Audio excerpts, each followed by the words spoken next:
Very well. This week's readings were about humanized patient care regarding migration, and I really enjoyed I feel like I say that a lot, but I really enjoyed this one text that was called Patient-Centered Culturally Sensitive Healthcare. So today's video reflection will be talking about that one specifically and aspects of the other documents as well. So, something that seems so simple yet remains one of the greatest challenges in healthcare is truly seeing and understanding the person that's in front of you. Not just as a patient, but also as a human being that has a culture, that has beliefs, fears, and expectations. The article, which is made by Caroline Tucker and her colleagues, which is called Patient-Centered Culturally Sensitive Healthcare, dives into this complex idea, and it brings forward a very powerful insight on how healthcare and how care that represents this cultural identity can transform health outcomes and relationships between providers and patients. So when you first encounter this reading, you expect a discussion on cultural competence as you've often heard it in medical training. It's a set of knowledge and checklists about different cultures. But what this article actually offers is something which is far more profound. A shift in perspective. It's not just about understanding the other person. It's about realizing that the other person could also be you, creating systems and relationships that invite patients to bring their whole selves into the clinical space without fear of being misunderstood, judged, or dismissed. Now, this article presents a compelling case for patient-centered, culturally sensitive care, which is a form of care that goes beyond cultural awareness or competence. It aims to reshape how health professionals listen, they engage, and then respond to the people we serve. In a world where diversity is very rapidly growing and health disparities persist, this conversation couldn't be more urgent. So we can talk about some of the main ideas, and then I will share my thoughts and reflections with the 5 questions that we are given weekly. So firstly, what are the main points of the reading? Well, the core article revolves around remaining or reimagining healthcare to be both patient-centered and culturally sensitive. Now, these two concepts, though they are related, they are not interchangeable. Patient-centered care emphasizes the individual. It's about respecting each patient's preferences, needs, and values. It's about treating people as people, not as diagnoses or conditions, but as whole persons that do have unique lives. Now, this includes involving them in the decision making, listening to their concerns, and seeing the patient provider relationship as a partnership rather than an ownership. Now, culturally sensitive care, on the other hand, it addresses the deeper layers of a patient's identity. It talks about how their ethnicity, their religion, their socio-economical background, their gender identity, their language, and more. It makes you recognize that culture and their environment shapes how people experience illness, how they express their symptoms, and how they interact with healthcare systems.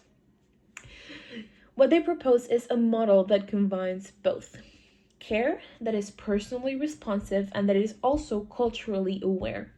Now, the authors argue that such an approach is essential for improving trust, communication, adherence to treatment, and ultimately health outcomes.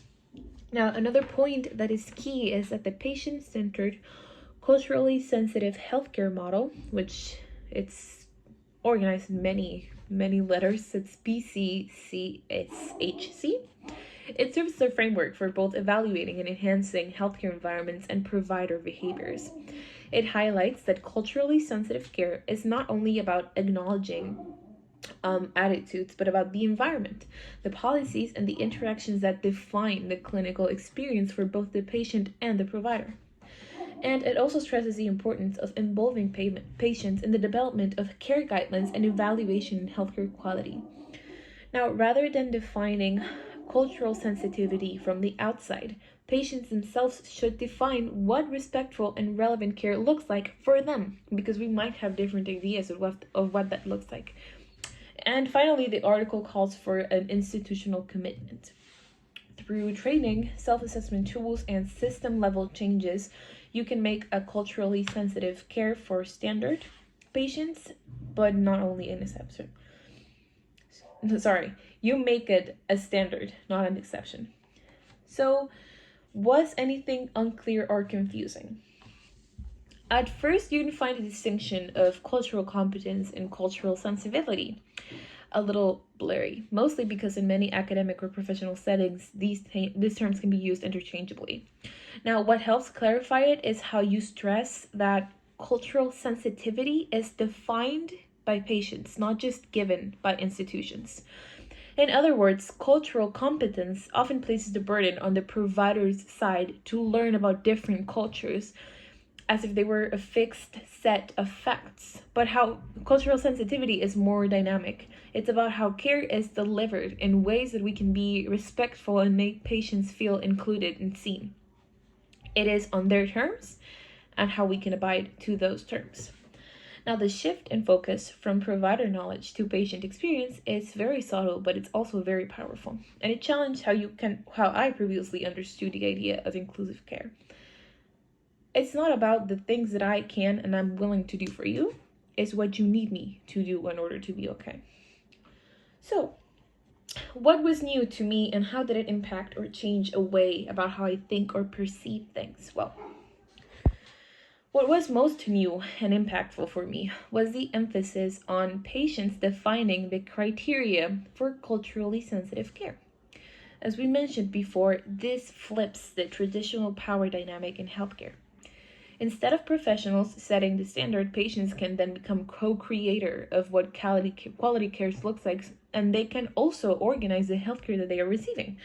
So the idea made me reflect on how often healthcare settings are shaped around the provider's convenience, not patient comfort. For example, waiting rooms, intake forms, and even the way we ask about symptoms, they are often designed with certain assumptions about language, literacy, gender roles, or family structures. If you think about patients as experts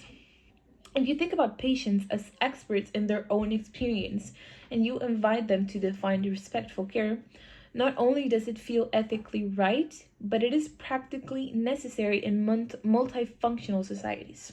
So it can remind you that empathy isn't passive. It requires intentional design, feedback, and humility to change and admit that we were wrong. So, was there anything that I would like to further explore or learn more about? Absolutely. One area that I would really like to explore, and I think this is a recurrent topic in most of the readings that I have, is how these principles are actually being applied right now in real world clinical settings. Specifically, how do institutions in my country train staff in cultural sensitivity beyond short workshops or superficial modules?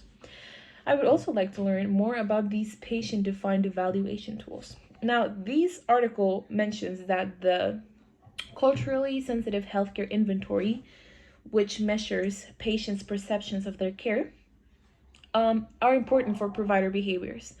But I think that this kind of patient-centered feedback could also be used and revolutionary in shaping better care. And then I'd be curious to know how widely it is actually used and what the barriers are to implementing it on a larger scale. In essence, I am interested in how we can truly make this happen or go from theory to practice. It is from an ideal model to something that's actually truly integrated in healthcare systems and something that we can actually do.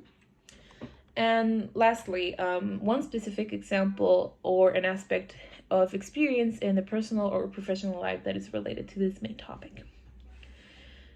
Truly, there can be thousands of moments in which we notice that patients aren't really engaged or understanding in what's happening with the doctor. We can talk about many instances. However, I think the ones that are most recurrent is where you have an elderly patient that can have very limited Spanish. Now, you can have people that are either translators because they speak another language, or people that try to explain it for them because their language isn't very advanced. But you can feel a noticeable tension during consultations because patients seem hesitant, guarded, or overly quiet because they aren't comfortable in the environment that they are in.